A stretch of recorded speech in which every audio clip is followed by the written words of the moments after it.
evening and welcome to the Manchester is Blue show. We are joined today by, obviously, myself, Tom. We've got Amy Preston. Say hello, Amy. Hi. We've got Ahmed. Say hello, Ahmed. Hi. And the guy in the top left, as always, Brian. How are we doing, pal? Evening. Good, yeah. Very well. Good stuff. How's your week going, buddy? What are you up to much? You've had your jab, Brian. You've had your jab. I have. It wiped me out for a day or two. Got me. Are you feeling a bit better? Yeah, back to normal now. We're hopefully going to get the anti-Man United jabs at some point coming through. But we just use bleach for that at the moment. But how about you, Amy? Have you had a good week so far?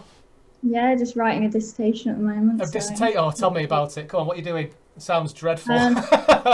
It's on mentally ill offenders like committing crimes. What, like Man United fans then, basically? Yeah. Is that the way it is? Yeah, that's fine. Fantastic, yeah. Is it going well? Yeah, not too bad. It's due next week, so... Oh, wow. So, yeah, I'm lucky to have your time then today. I'm surprised you're not cramming. Saying that, I bet this is a bit of a welcome break for you, isn't it? Yeah, exactly. Good stuff. Ahmed, what are you up to, buddy? Yeah, I'm doing great. I got accepted into my dream university a few days ago, so I've just been riding off that bus for a few days now. Well done, that man. What are you going to do? I'm thinking of going to law in the next few years because Nice. I can't stop talking. So Very nice. I like that. Well, we need to get you out before you become a hotshot lawyer, then, don't we? Really, get you in doing these as many as we can. Right, fantastic. Right, let's crack on. We've had some massive news, didn't we? I got a message from a friend. Saying, it was a little text message saying Sergio with a sad face, and I knew straight away what was happening. I knew he wasn't extending his contract, and lo and behold, Twitter, Facebook, everything just erupted with massive amounts of grief. It was genuinely like someone had died. I saw some ridiculous comments. Obviously, we need to remember he's not dying. He's been a fantastic servant for the club. I'm just going to go through some stats here for you. Sergio Aguero at City, 384 appearances. 257 goals, 73 assists. Cups wise, 4 Premier Leagues, 1 FA Cup, 5 League Cups, and 3 Community Shields. Brian, I'll come to you first, pal. But I don't really know how to express in words how much we're going to miss him. I'm 38, so he's been a City player since I was 28 years old. He's been around for such a long proportion of City fans' lives. How are we possibly going to try and replace that legendary status with somebody else? We can't replace him. He's literally, I think it was Pep that said he's irreplaceable. I think we just have to, in the grand scheme of things, we have to look at it and say we are, in the last 10 years, we have been very, very, very lucky to have not just one of these sort of caliber players, but 4, 5. What made me a bit sad is seeing that 2011-12 winning team where it's like every now and again one would drop off, one at black and white, and then there's only one, and the last one was Sergio. And now it's all black and white. Now it's like bit gutting, but that's the one with Joe Hart, Company, Tore, yeah, they'll all been Kolarov on it, yeah. Yeah. Oh, it's sad, isn't it? Yeah. For me, I mean, we all knew it was coming. There is no easy way. It's just like ripping off a plaster. We're gonna have to get on with it. I said a few weeks ago it would have been nice to get the cup final out of the way, and if he'd have won it, gone through there and say, thanks, this is the end, sort of stuff. But I'm not happy with the timing. But I guess there's no real good time for it, really, is there? It's a good we can question. kind of plan for it. Yeah, Amy, what's your thoughts on the timing? Why do you think they've done it now and not like the end of the season? The only thing I could think is, if they do get any fans into the ground, then we'll know that it's his last few games. Or they've already lined someone up to replace him, but I can't see that they've already done that, to be honest. But yeah, it just seems a bit odd. What do you think, Ahmed? yeah, I gotta agree with Amy. It's the fans' perspective because I feel like because I remember how I was more emotionally affected when Company left because that was after the high of like a domestic treble, and then right after that they announced that he was just leaving, and that was so much more painful than how I foresee how I'm gonna feel at the end of the season. Because by then we'll have won trophies. It'll be bittersweet, but like it won't be as hard hitting as if they just announced it off the back of a few trophies. It's a funny one because we missed. And did miss for a season or so, Company leaving. We really missed him in that position. But I don't think that we're going to have the same effect as when Sergio goes, are we? What do you think, Brian? I mean, we've been gearing up to replace him for a few years now. You know, Jesus is finally maturing into a decent player. When the other ones left, they left a massive hole. And of all the ones that have contributed to it, Sergio's probably the one that you see every week who scored man of the match. You know, when he doesn't play, he still makes headlines. You know, he's injured. Why is he not playing? Pep came in, dropped him for a bit, and everyone's like, "Oh, this is the end." That was 5 years ago, and he's still here. So, like, for me, it's just have to like enjoy these last few months now. You know, and Amy just mentioned then about maybe for the fans and stuff. There's no guarantee that they'll actually get many games at home. You know, even if you'd like to think that the league's wrapped up and stuff and done then, but you want him to go out of a bang. I want to see the last Sergio. I don't want to see him coming on for cameos, 5-10 minutes. You know, we don't want to see him limping out. I want to see him doing something on the pitch. You know, like you know somebody's going, you got to say goodbye. You don't want to, but off you go, pal. Thanks for what you done, mate. You know, at least you left us with something to like, left a little bit of, bit of a tangy on the tongue. You know, oh, look what we're gonna miss. I want that. Do you think it's building up to that though? Do you think we're still at the chance? We've got a final in a couple of weeks' time. We're at the quarter-final stage of a couple of competitions. It is building up to a grand finale for Sergio to leave. What do you think, Ahmed? Yeah, I mean, I've been mentally preparing myself for this moment for years now, and I remember talking to my friend. I think it was in 2016. I was like, "What do you think Sergio's last game is going to be?" He said, "Last minute Champions League final goal. He goes out in flames." I was just, if that happens, I might just. That's a fairy tale, isn't it? That's literally. That is it. He's already done one fairy tale. Like, why? There's nothing stopping him, is there? You know. I tell you what, he'll be so. I mean, he loves the club. Let's face it. I know. It's all well and good saying players are only there for the money, but he's been here for 10 years now. So you can't be somewhere for 10 years and not have a bit of affiliation. He would be chomping at the bit to do that, wouldn't he? I think a few years ago, if you'd have looked at replacing Sergio Aguero, we would never been able to replace him. Now it seems more of a prospect to be able to replace him. There's actual. I think is that because we've no reliance on him anymore. Well, we see what it's like when we don't play with him. For a long time, really, he was our pivotal striker. He was our number 9. He had to play. When he didn't play, we struggled. Now we've had a full season and a bit, really, without him, and we're still arguably as good as we have been, if not better in some games. You know, so we're kind of like slowly breaking apart in that relationship. You kind of see that he's still integral, but slowly gets, you know, I mean, we're starting to see the life without him already. We've got a taste of it. Not like it's going to be a clean break like Company. I was like, yeah, he scores that screamer against Leicester, and you think, it's midnight, we're still on high, and the next day is like, I'm leaving, lads. You know, at least we're all prepared for it. And I think Pep said it. He actually said it right, where he said you can't replace his character, but you can never ever replace his contributions as a man to the club, but you can replace his goals.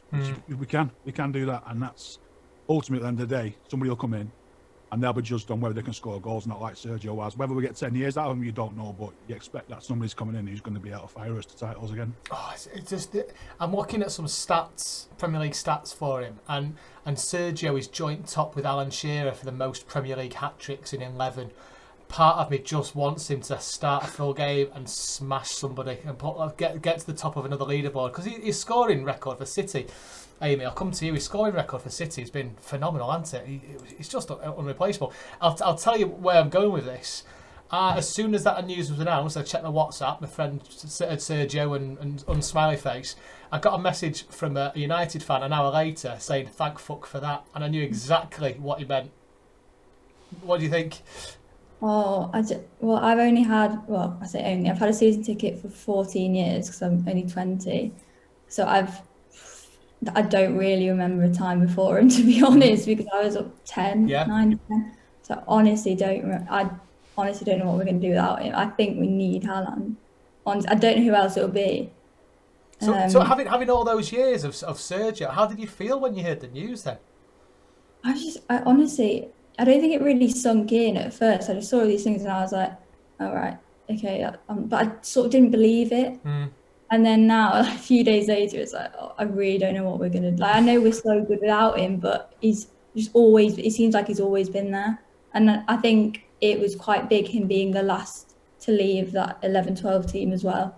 I think that makes it even worse. I just really hope at the end of the season, or whenever the crowds are allowed back in, Sergio Aguero and David Silva come in together to say the goodbyes, proper goodbyes, in a full audience full of people, because they're going to line the streets for them two coming in.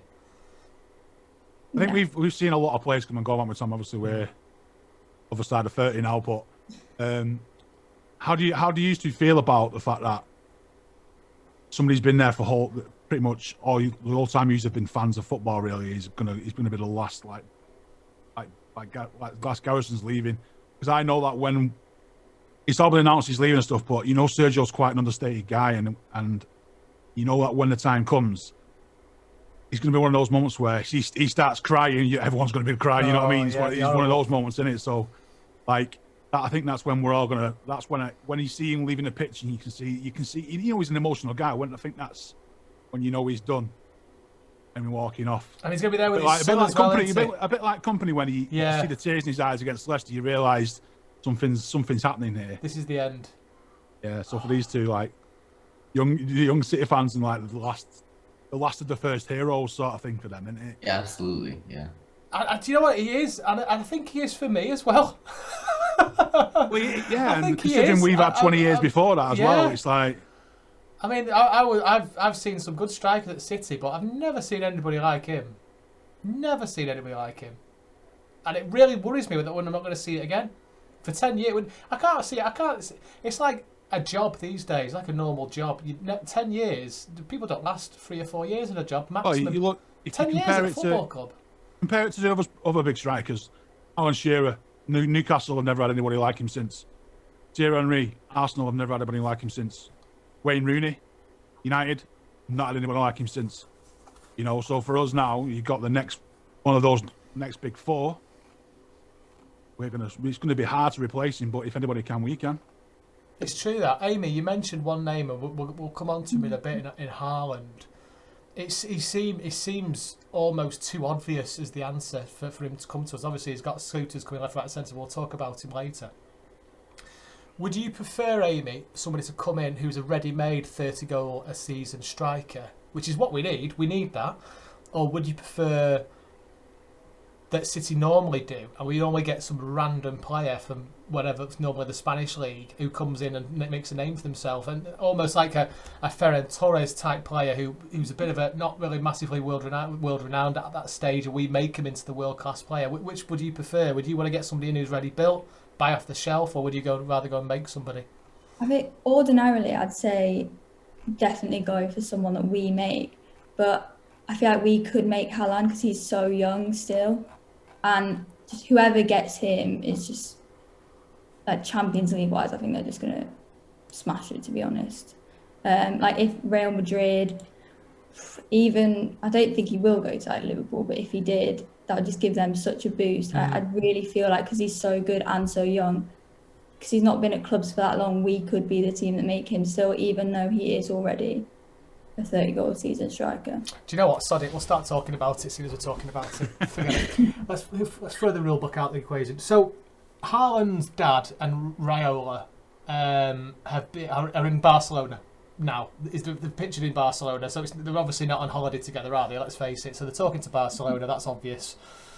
And Madrid. Come on tonight. And Madrid, yeah. And Madrid, right? Okay. So for me, there's only 3 teams that would physically be able to afford him, and where he would want to go, and that's Real Madrid, Barcelona, and City.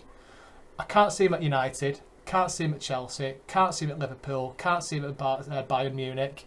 Any other clubs? PSG? I can't see him. I can't see him at PSG. I just can't. I think he'd want a bigger stage. I think PSG's not that compared to what City can offer. I don't know. Am I wrong in Brian? What am I wrong in thinking that? Is there more than 3 clubs that'd be interested in him? Or could realistically get obviously, I mean, Juventus would be. They've obviously they're finance proof as well, aren't they? They've got the money. But obviously, then they've got Ronaldo on top of that. The only genuine team that I could see out of Madrid is Barcelona, just because if they are happy to let Messi go, then that is leaving a massive financial package for somebody else to come in. That's true. Are they willing to give that to somebody else? Probably. Like Amos just said, then you see somebody like Haaland in a really, really potent team. You're talking 50 goals a season. He's going to be hitting 50 goals in a calendar year, and whatever you're paying someone for that, it's worth it. You know, there's rumours that he wanted £600,000 a week. Well, I mean, it's astronomical money for anybody to pay. But if these big teams want a guy that's going to score 50 goals in a calendar year, then they're going to pay it. Oh, City aren't going to pay that though, are they? Well, we don't know. We don't know. We don't know. I can't. City have been quite prudent and not breaking their wage structure. And if you ever do it, it's only by maybe a couple of percent above the other guy. Like we've seen De Bruyne recently and Sterling have a little bit of an increase on each other's wages. You're bringing in someone like Haaland is going to want probably double what they're on. Do we upset the apple cart for that? I don't think we do. As much as I want him, I don't think we do. So it's whether or not we can structure a deal that satisfies him as his football needs versus his financial package. And that's where we lose out to teams like Barcelona, who are going to be having. They're going to be losing £1 million. They're basically coming into £1 million a week wage budget and all those bonuses tied to it. So to them, they're already in a winner because they're getting rid of Messi in the wages. Is Messi finished then? Is he done and dusted at Barca? I think so. What's your thoughts, Ahmed? I mean, it's the Messi saga was mainly during I forgot his name. Yeah, sorry, his name is passing my mind, but the former Barcelona president. That was when Messi was truly, wanting out from the club, and it was well known that he was wanting out from the club. Since then, it's quieted down. Since the new president came in, there hasn't been much talk of it since then. So I mean, he's 34, 35 at this point.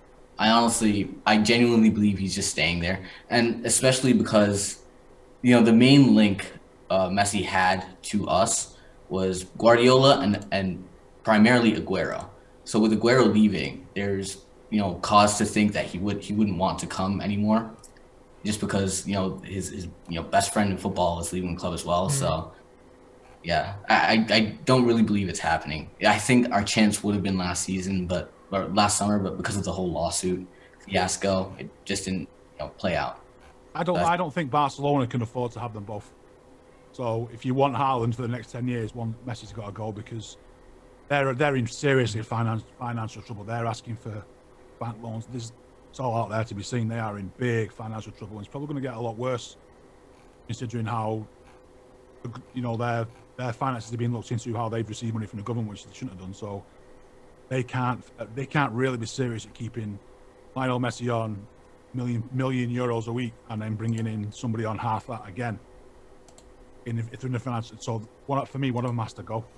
To get one, you have to get rid of the other. Right. I don't know where I stand on this. I do think Messi will stay. I can't see him going anywhere else. I don't know. It's a tough one. I don't know if you were on the pod, Brian, a few months ago, and I said if Sergio extends his contract, that means Messi's coming to us. So obviously he's not coming our way, is he? I just can't see. I don't know because is the only attraction to City on Messi's side of things Aguero being here? Absolutely not.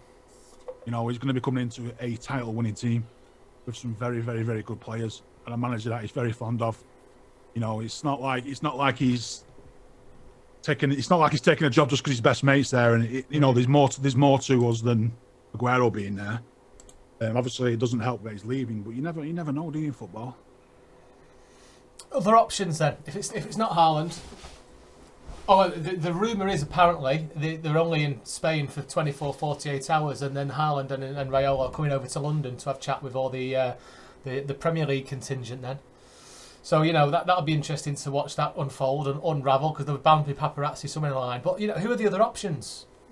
All three of you, who do you think? Who are the other options for you? Who would you accept if it wasn't Haaland to replace Sergio? I've been thinking about this moment for years, and I think before the emergence of Haaland, there really wasn't anyone. I'd been looking at academies. There was Nabil Touazi in the academy. He was really exciting, but I honestly can't imagine, because the thing about Aguero is, besides just the stats, besides the immense amount of goals that he scores, it's the type of goal that he scores. I can't think of anyone else in the world who can score from such tight angles besides your Ronaldos, your Messis, and at such an incredible rate. I'm pretty sure he has the best minutes per goal ratio in Premier League history for anyone over 100 goals. I really can't think of anyone besides Haaland who has the finishing ability, who has the consistency, who has, you know, the physicality of Aguero. I really can't think of anyone. I've done a lot of research on it, so I mean, you guys can make me look dumb if you drop some like exciting prospect, but I can't think of any, honestly. Go on, Brian. You must have a pearl up your sleeve. Well, when we first dropped this discussion, maybe start of the season, my shout was João Felix at the time as my guy to say this guy, he could come in, he could be this superstar that we get him there. Obviously, it's going to be a big financial risk, but since then he's obviously blossomed quite well, and he's certainly not a number 9. He's more like Aguero was, like his false 9, number 10 sort of role where he can play a bit deeper. But I'm probably going to get murdered for this if people in the comments and stuff. For the next, if it was buying somebody now for the next 4 years and you guaranteed 30 goals a season, I would go for Harry Kane just for. We're going to be losing Aguero, and to have somebody come in who would just literally hit the ground running, he's so. But we all know, everyone says Harry Kane's this, that, and other, but he's a goal machine. He is, but he's and made you of think butter. about how he's hungry made of he's going to. Butter and glass. But and you think chocolate. how he's England captain. That's one for a start. England captain. You think how many goals he scored. He's on for breaking Alan Shearer's record.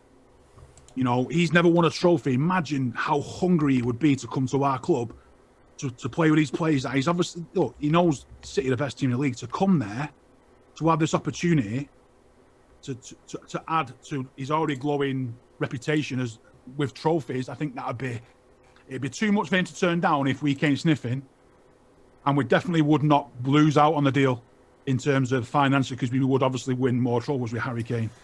I really appreciate what Harry Kane does for football. I think he's a brilliant striker, and my mind has completely flipped 180 with Harry Kane. Beforehand, I wanted him. Then I saw his injury record, and I just can't. I can't afford to have him in my fantasy football team, so I can't afford to have him in City's full team. The thing is, though, he gets. I don't think his injury record's that bad in terms of what his goal return is. And right, can I hold you there? Yeah. I'm glad you said that. You've prompted me perfectly, so bear with me on this, okay? February 5th, 21, 7 days out with an ankle injury. December 5th, 2020, unknown injury, out for 5 days. 1st of April 2020, out for 23 days. 9th of March 2020, muscle injury, rupture, out for 67 days. 4th of November, I've not even got halfway yet. 4th of November, 3 days. 31st of May 2019, 51 days, ligament injury. Halfway now. Do you want me to carry on? No, you've already thrown me under the bus as it is, mate. But let me counteract by saying Harry Kane has literally been running to ground by Spurs. He's played every week for them. Yeah. Imagine if he only had to play 8 out of 10 games for us through rotation. He would be fresh. He'd be hungry. He would. If the ball falls to anybody in the Premier League in the penalty area other than Sergio Aguero, I want it to fall to Harry Kane, because I know that net is bulging. No, it's true. Yeah, it's true. One last thing on it is, we all know how successful United were in the 90s, 2000s, early 2000s, early 2010 and stuff. If Alex Ferguson was still here managing, Harry Kane would not be playing for Tottenham. He would be playing for United 3 years ago. Do you know what? It's a really good shot. He's got banging in Berbatov. trophies. He's got Ruud van He's got that. Nistelrooy. He's got it. Yeah, and it's true.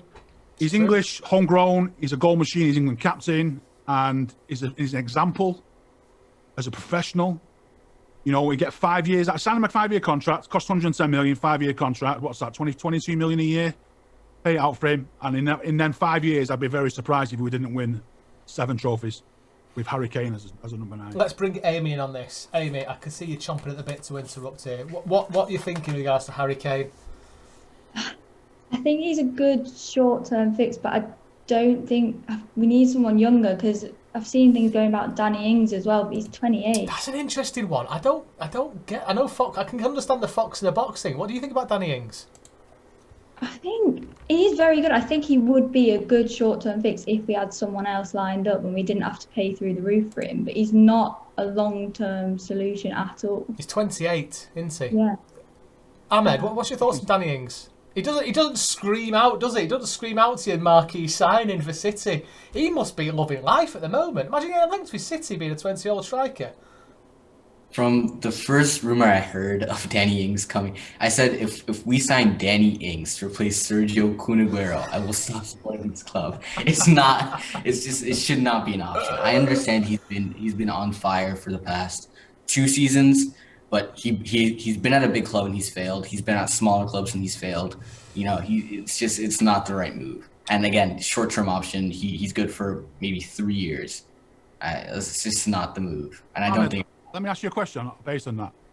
If we were to get Haaland, Messi, Kane, one of those three, would you accept Ings coming in as a third choice striker to bridge the gap? Because the lap's probably a year away. Do you know what? Yeah, I would. Actually. I think he would be perfect to have as that third choice striker. I just don't feel he's necessary. I don't feel he's necessary. We've seen how he played without a striker this season. Jesus, I honestly think Jesus' future is on the wings, but he can also fill that role if needed. Yeah, I just don't think it's necessary, especially for the price that we have to pay. Let me put it to you then. Would you, if it came to a game where we've rotated out our team and we haven't got a striker to play because we've rotated out or one of us injured and we have to play Mahrez or De Bruyne as a false number 9, would you rather have the false 9 as it is now or have a Danny Ings as a third choice striker to play that to get our strongest team ethic together?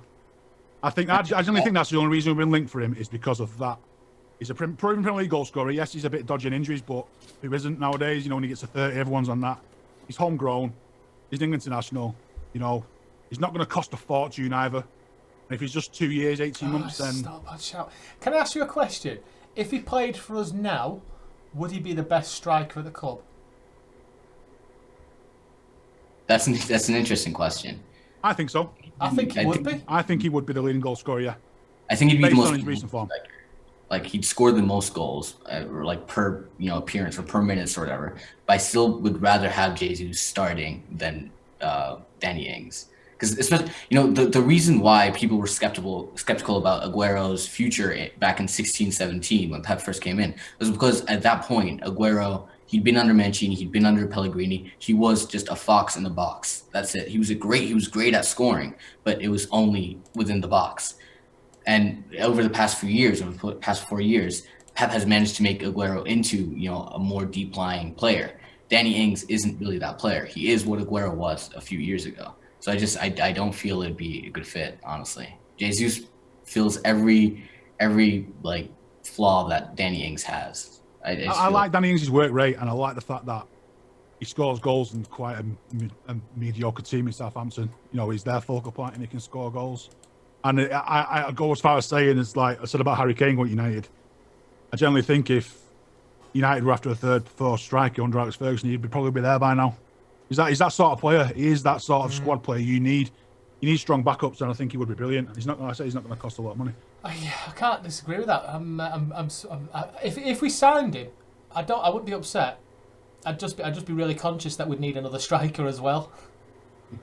Maybe if he came in as Danny Ings, if he came in as one other, if he came in as another to fill a squad role, then I'd be more than happy with that. Just the depth we need, really, because you never know, do you? How I'd rather have two strikers that I know can score goals when Aguero leaves than rely on Jesus and bringing in some superstar we don't know is going to hit the ground running and that. At least Danny Ings is probably going to get 15, 20 goals a season if he was to come in, and that 15 to 20 goals would be quite an important contribution, given we've just lost our leading goal scorer of all time. Crikey, this is going to rumble on. You all three of you do realise this Haaland striker thing is going to rumble on for the next 2 or 3 months, don't you?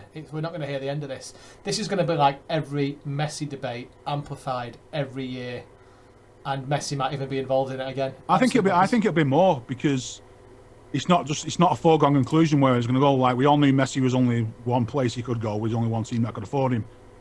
It's now literally there's 6 or 7 teams in Hattay that want this guy, and it's just a bidding war now. Like Dave and Dan talked about, it's a bidding war, and we're not going to enter it, I don't think, but other teams are. It's an auction for a priceless gem in it. This is true. Right, we've worked that to death. Let's move on. For the last 10, 15 games, I have been calling every game we're about to play the biggest game of the season. That definitely means this Saturday, 5:30 kickoff, Amy This game, is this the biggest game of the season so far? City versus Leicester?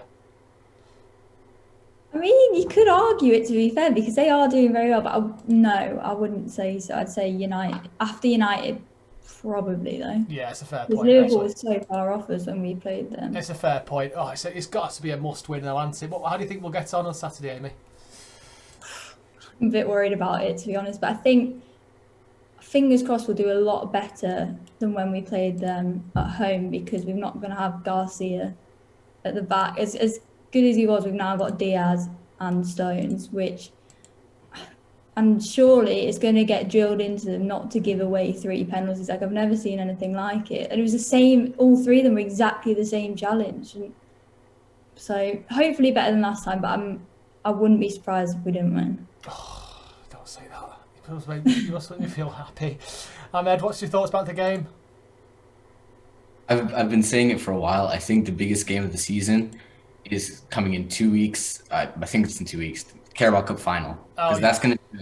We're still in every competition. That's gonna show whether we can actually go on and win more trophies. I think that I'm a very very pessimistic fan, as most City fans are, but yeah. I genuinely think that the Premier League's wrapped up. I don't see us losing it. I don't like people saying that. Play this back in 2 months when we United, but I genuinely think it's wrapped up. If we can win the final, then that's where we can really push on and win more. I don't know how people can be so confident about City, and I generally have shivers down the spine when people say things like that. It makes me feel really uneasy. Brian, don't you start, but how do you think we're going to get on Saturday? Is this one of the games where you said we win the next 5 games and we win the league? Because I did say, didn't I? These 5 games, you said this next week. I said these 5 games are amazing, and we can get through it. We'll win 5 of these. We'll do it. And then I said the next 5, if we can win 3 out of the 5. So where does Leicester fit in for that? This is the next set of 5. I think honestly, whatever I want to happen, it's the first game after international. We never really tend to do that well after international break. I don't believe there's anybody injured that's come back from international duty. We've got a full clean up bill of health. Yeah, we're fine. Yeah. But some of those players like Sterling, Foden, Stones, they played 3 games in 6 days, so they're gonna. It all depends on freshness. If we can put our full strength team out against Leicester, I'll say we beat anybody. I think we'll beat them comfortably. Like Amy mentioned, we've just got to cut the mistakes out. Everything's solid now. Key things are. But you mentioned about Garcia. Garcia actually played really well for Spain last night. Did he? Crazy, really. He's actually a really good international footballer, to be fair, Garcia. I'll say it before, and I say it again. City. If Garcia was staying at City, he would be loved.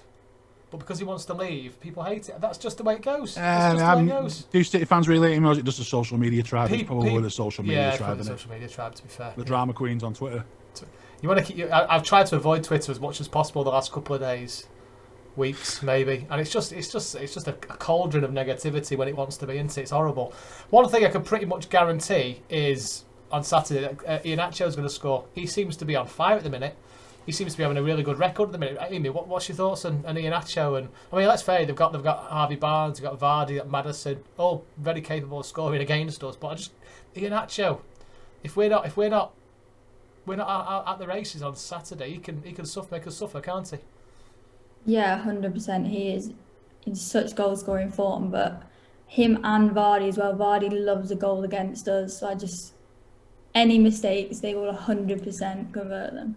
100. Like if Stones, I know Stones has been brilliant all season, but if he does what he did the other night for England, they're going to do exactly what. I wasn't too sure if I was going to mention that or not, so I'm glad you've let that rabbit out the box. So, yeah, has everyone seen the mistake by John Stones?